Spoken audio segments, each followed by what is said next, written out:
ये है हमारी डिफ्रैक्शन और पोलराइजेशन सीरीज का लेक्चर 1C।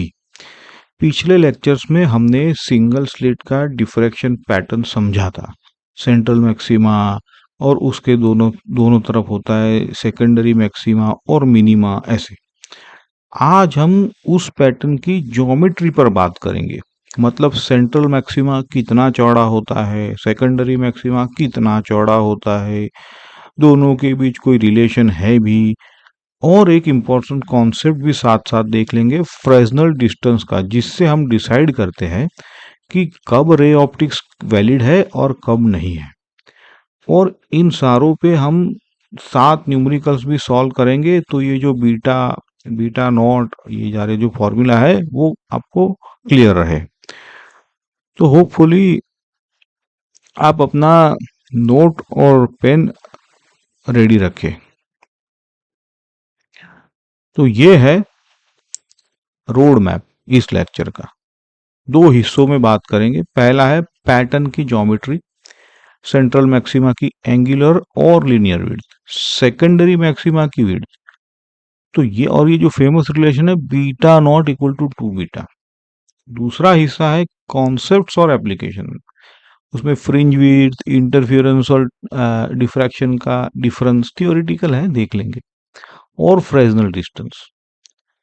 तीन क्वांटिटीज को हमेशा अपनी नजर में रखिए। एक है स्लीट का विड्थ स्मॉल है, लाइट की वेवलेंथ लैम्बडा और स्क्रीन की डिस्टेंस कैपिटल डी। इनका ऐसा यूनिट्स, और बस इन्हीं तीनों से सारा खेल है। ठीक है, तो देखिए यह है पहला पार्ट सेंट्रल मैक्सिमा का। अच्छा, यहां देखिए एंगुलर विड्थ का मतलब क्या है। सेंट्रल मैक्सिमा के दोनों तरफ जो पहला मिनिमम बनता है, उन दोनों डिस्टेंस के बीच का एंगल, वही तो है एंगुलर विड्थ। एक सिंगल साइड का एंगल यानी हाफ एंगुलर विड्थ अगर हम लिखे तो theta equal to lambda upon a. ये कंडीशन कब आती है? फर्स्ट मिनिमा से, जहां पाथ डिफरेंस एक पूरी वेवलेंथ के बराबर होता है। ये हमने देखा हुआ है। अच्छा, अब एक तरफ थीटा और दूसरी तरफ ये भी दूसरा भी थीटा ही है ना। अच्छा, तो टोटल एंगुलर विड्थ तो 2 थीटा हो गई, तो इसको 2 लैम्बडा बाई लिखना पड़ेगा, है ना। तो ये जो बॉक्स है, यही हमारा पहला की रिजल्ट है। नोटिस कीजिए, विड्थ इनवर्सली प्रोपोर्शनल है स्लिट विड्थ के, मतलब जो छोटा कैपिटल छोटा ए उसके। स्लिट जितनी पतली पैटर्न उतना चौड़ा। इस बात को आप याद रखिएगा, ये काम आने वाला है आपको बार बार आगे भी। अच्छा, अब एंगुलर विड्थ तो ठीक है, लेकिन स्क्रीन पे हमें एक्चुअल चौड़ाई, एक्चुअल डिस्टेंस अगर चाहिए, मतलब सेंटीमीटर या मिलीमीटर में, तो उसको हम उसी को तो हम लीनियर विड्थ कहते हैं, है ना। ये सिंपल है। अगर स्लीट से स्क्रीन की डिस्टेंस कैपिटल डी है और सेंट्रल मैक्सिमा का एंगल 2 थीटा है जो हमने देखा, तो आर्क रेडियस फॉर्मूला से क्या लीनियर विड्थ नहीं होगी? तो वो हो जाएगा, उसको हम बीटा नॉट कहेंगे, वो होता है डी इंटू 2 थीटा, है ना, जो बनता है 2D लैम्बडा अपॉन ए। अब ये बॉक्स देखिए और याद रखिए, beta not equal to 2D lambda upon a. और ध्यान दीजिए ये डी पर डिपेंड करता है। स्क्रीन को दूर करते जाएंगे तो मैक्सिमा उतना ही चौड़ा होता जाता है। ये पॉइंट एग्जाम में ट्विस्ट के साथ आता रहता है जी, जो हम इस यहाँ भी हमने कवर किया है प्रॉब्लम 4 या 5 में, उसको देखेंगे। ठीक है, अब सेकेंडरी मैक्सिमा की बात करेंगे। देखिए, nth अगर सेकेंडरी मैक्सिमा का एंगुलर विड्थ निकालना है तो लॉजिक ये है, कोई भी सेकेंडरी मैक्सिमा दो मिनिमा के बीच में होता है कि नहीं? तो उसकी विड्थ एन मिनिमा और एन प्लस वंथ मिनिमा के बीच का गैप निकाल लो, है ना? या तो ऐसा, तो nth मिनिमा की direction theta n n lambda upon a, और n प्लस वन के मिनिमा के लिए क्या करोगे? Theta n plus one lambda upon a. इन दोनों को सब्ट्रैक्ट कर दो।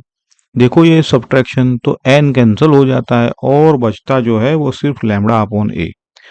तो हर सेकेंडरी मैक्सिमम की angular width lambda upon a. और मजेदार बात, ये n पर डिपेंड ही नहीं करती। पहला, दूसरा, तीसरा, सबकी एंगुलर विड्थ सेम, ये अपने YDAC जैसा हो गया, लैम्बडा अपॉन ए, है ना? अच्छा, अब इस एंगुलर विड्थ को कैपिटल डी से आप मल्टीप्लाई करेंगे तो लीनियर विड्थ मिल जाएगी। तो beta equal to d lambda upon a. अब दोनों को कंपेयर कीजिए, सेंट्रल मैक्सिमा की linear width 2d lambda upon a और सेकेंडरी की d lambda upon a, ratio निकाले तो सीधा रिजल्ट आता है बीटा नॉट या beta zero equal to 2 beta. अब ये ग्राफ देखिए, इसका मतलब सेंट्रल मैक्सिमा किसी भी सेकेंडरी मैक्सिमा से एग्जैक्टली 2 गुना चौड़ा होता है। ग्राफ में भी देखिए, बीच वाला बड़ा बम्प है, उसकी इंटेंसिटी भी ज्यादा होती है और उसकी चौड़ाई भी। वो दो सेकेंडरी जो आप बम्प्स है ना, उतना वाइड हो गया है। ये एक फेवरेट 1 मार्क क्वेश्चन है बोर्ड्स के लिए। Central maxima twice as wide as secondary maxima, ये याद रखिएगा। आगे बढ़ते हैं ऐसे ही चीजों को समझते हुए। यहाँ पे और एक इंपॉर्टेंट ऑब्जर्वेशन है। हमने देखा सेकेंडरी मैक्सिमा की विड्थ है डी लैम्बडा अपॉन ए, यानी स्लिट विड्थ के इनवर्सली प्रोपोर्शनल। तो सोचो, अगर स्लिट को चौड़ा करते जाए, मतलब स्मॉल ए को बढ़ाते जाए, तो क्या होगा? सेकेंडरी मैक्सिमा पतले होते जाएंगे। तो ग्राफ देखो, नैरो वर्सेस वाइड। ऊपर देखिए नैरो स्लिट का चौड़ा पैटर्न है और नीचे वाइड स्लिट का, है ना, पैटर्न देखो ऐसा। और अगर स्लिट काफी ज्यादा चौड़ा हो जाए तो सेकेंडरी मैक्सिमा गायब हो जाता है और सिर्फ एक शार्प सेंट्रल इमेज बनती है। बेसिकली स्लिट की सीधी ही फोटो। इसका सीधा कंक्लूजन ये है कि डिस्टिंक्ट डिफ्रैक्शन पैटर्न तभी मिलेगा जब स्लिट बहुत पतली हो। यही रीजन है कि डिफ्रैक्शन देखने के लिए हमें नैरो स्लिट चाहिए होती है। समझे? ऐसा है। देखिए, अब एक ये स्पेशल केस भी देख लेते हैं।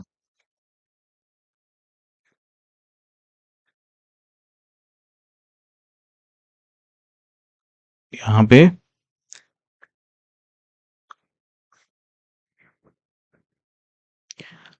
जब फोकसिंग लेंस स्लिट के बिल्कुल पास रख दिया जाए, तब की बात है। ये सिचुएशन में लेंस L2 स्लिट AB के एकदम करीब होता है, तो स्लिट से स्क्रीन की डिस्टेंस लगभग लेंस की फोकल लेंथ f के बराबर हो जाती है। तो आप कहा कैपिटल D अप्रोक्सीमेटली f बोल दो।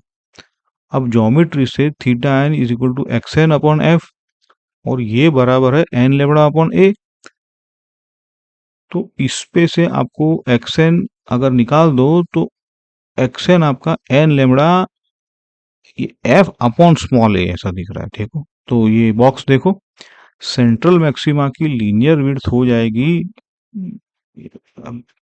ये डब्ल्यू एक्स बोलो, 2x, है ना? तो ये 2 लैम्बडा एफ अपॉन ए, और एंगुलर विड्थ डब्ल्यू बीटा बोल दो इसको, तो 2 लैम्बडा अपॉन ए। डायग्राम में देखिए, प्लेन वेव्स आई, स्लिट से गुजरी, लेंस ने उन्हें स्क्रीन पे फोकस किया और सेंट्रल मैक्सिमा की विड्थ 2x बन गई। सिंपल ज्योमेट्री, लेकिन न्यूमेरिकल्स में बहुत ही यूजफुल है ना।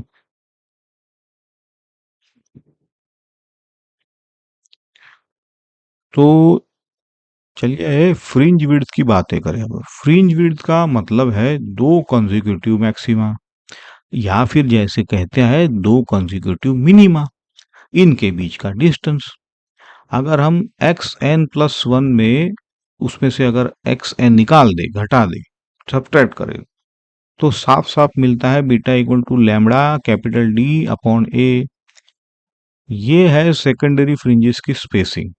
एक बात नोट कीजिए, बॉक्स में देखो, ये फॉर्मूला बिल्कुल वही दिखता है जो दो स्लिट इंटरफेरेंस की ब्राइट फ्रिंज स्पेसिंग में आता था, लेकिन यहाँ ये सिंगल स्लिट के डिफ्रैक्शन की मिनिमा की स्पेसिंग के, है ना, हम बात कर रहे हैं। तो ये फॉर्म सेम है, फिजिक्स अलग है।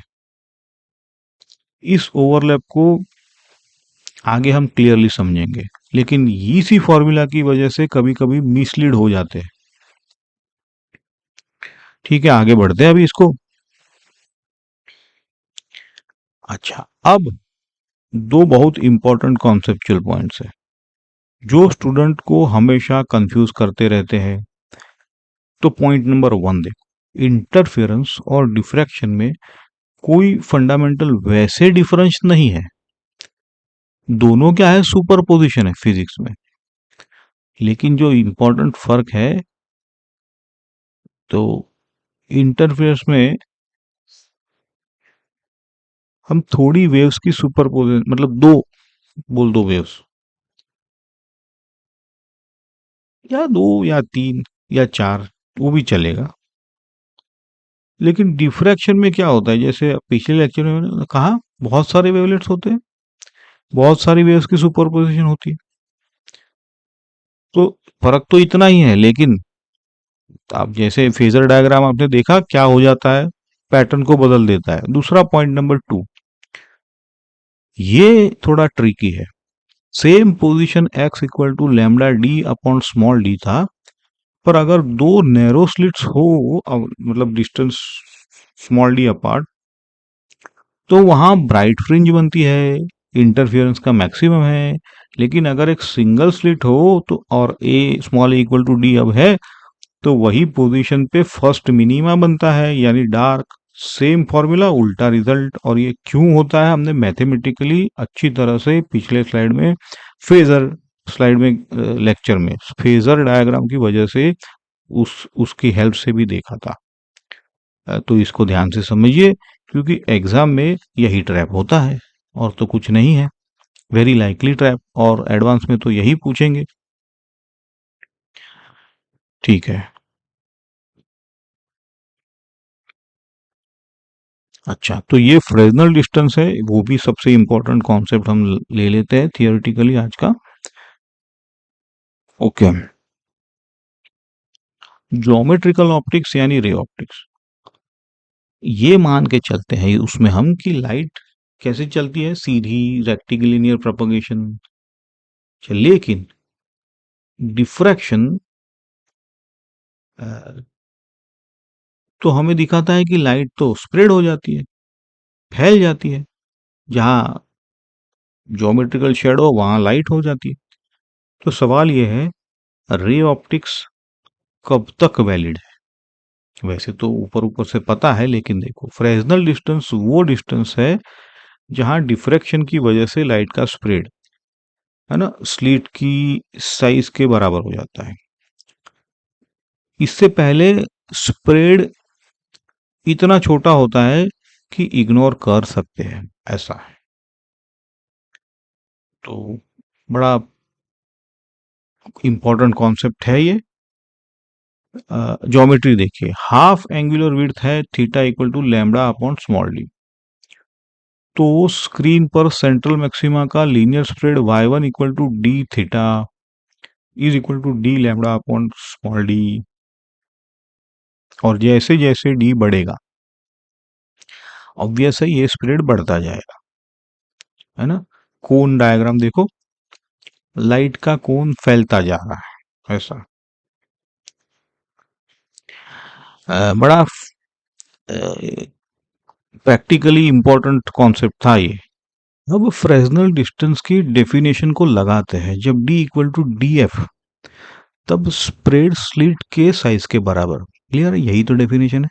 यानी y1 इक्वल टू डी, तो इक्वेशन में डालो d equal to D F lambda upon D. अच्छा, और रीअरेंज करो तो मिलता है हमारा ये जो ब्यूटीफुल रिजल्ट है, D F equal to D squared upon lambda. ये बॉक्स में देखिए, अब इसका इंटरप्रिटेशन है। अगर डी डी एफ से बड़ा है, मतलब स्क्रीन दूर है, तो डिफ्रैक्शन स्प्रेड स्लिट से काफी बड़ा हो जाता है, वेव नेचर डोमिनेट करती है। लेकिन अगर कैपिटल डी डी एफ से छोटा है, तो स्प्रेडिंग ना के बराबर बोल दो। लाइट परफेक्टली सीधी चलती है और रे ऑप्टिक्स वैलिड है। और एक रिलेटेड क्वांटिटी है फ्रेस्नेल जोन साइज, जिसको स्मॉल डी एफ, तो root of lambda capital D है ये।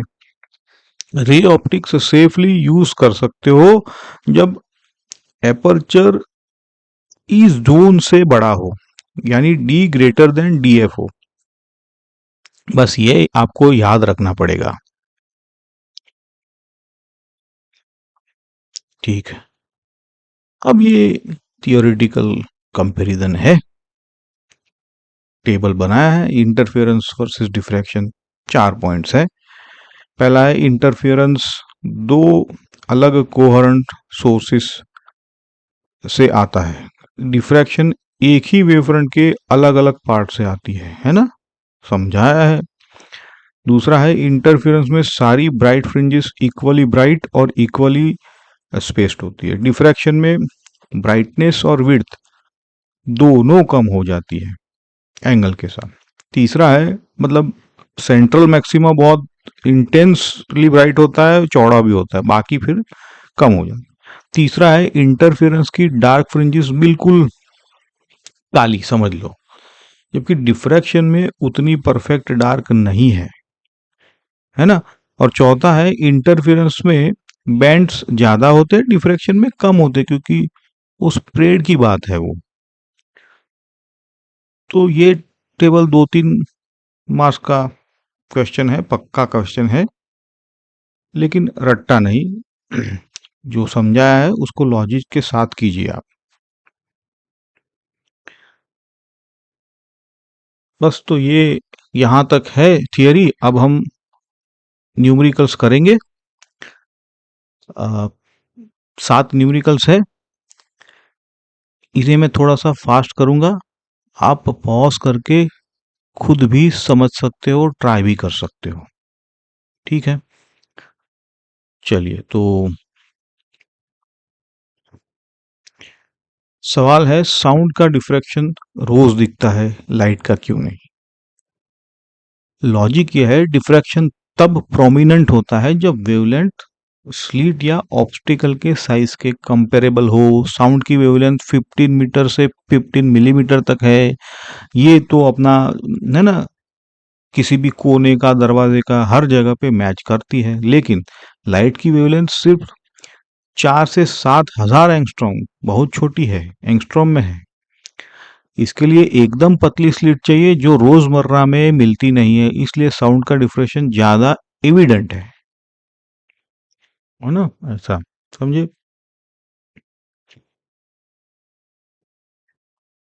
अब व्हाइट लाइट, अब यहाँ पे slit width small d, angle 30 degree, point p है। रेड लाइट 650 नैनोमीटर के लिए first minima d sine theta equal to lambda, तो d into half is equal to 650, मतलब डी 1300 नैनोमीटर। अब उसी पॉइंट पी पर फर्स्ट मैक्सिमा किस wavelength पे आएगा।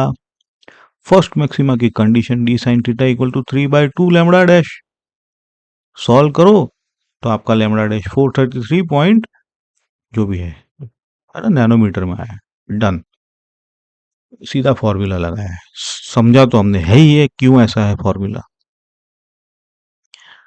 ओके, स्क्रीन यहाँ पे 2 मीटर दूर है, फर्स्ट मिनिमा सेंटर से 5 मिलीमीटर पर है, वेवलेंथ दिया है फर्स्ट मिनिमा से theta equal to lambda upon a, और थीटा भी इक्वल है y upon capital d equal to 5 millimetre, है ना, ये डिवाइड बाय अपना 2 मीटर।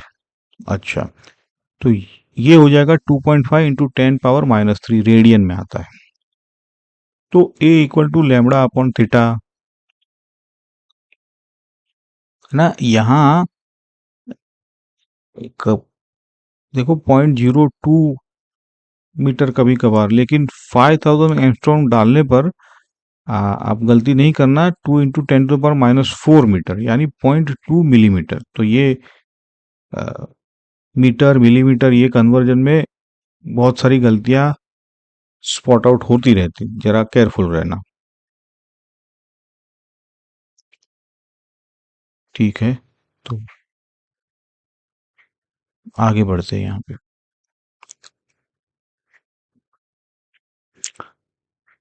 तो यहाँ लैम्बडा 600 नैनोमीटर है, डी 0.8 मीटर है, सेकंड ऑर्डर मैक्सिमा मतलब एन क्या लोगे 2, और x2 15 मिलीमीटर है। सेकेंडरी मैक्सिमा की पोजीशन क्या है, X N equal to 2n+1 lambda D upon 2a, formula हमें हमने किया हुआ है। n इक्वल टू 2 के लिए ये बनता है 5 लैम्बडा डी अपॉन 2a, इस पे से a निकालो, a इक्वल टू 8 × 10⁻⁵ मीटर, यानी जो भी है 80 माइक्रोमीटर। आप देखो यूनिट में बराबर से रहना, यहाँ पे गलतियां होती है। आगे बढ़ते हैं प्रॉब्लम 5 के लिए। लैम्बडा 550 नैनोमीटर ए दिया है 0.1, डी दिया है 1.1, angular width 2 lambda upon a 1.1 into 10⁻⁻² radian में आएगा। Linear width 2d lambda upon a, तो 12.1 मिलीमीटर। अब ट्विस्ट है, अगर स्क्रीन को 2.2 मीटर पर ले जाए तो लीनियर विड्थ डबल हो जाएगा, क्योंकि वो डी पे डिपेंड करती है, लेकिन एंगुलर विड्थ कभी नहीं बदलेगी क्योंकि वो डी से इंडिपेंडेंट है। यही तो मैंने आपको समझाया भी था और क्लियरली बोला भी था, याद है। चलिए आगे बढ़ते हैं, नोट करते जाओ कि कैसे हम फॉर्मूला बेस्ड क्वेश्चंस है। देखो यहाँ पे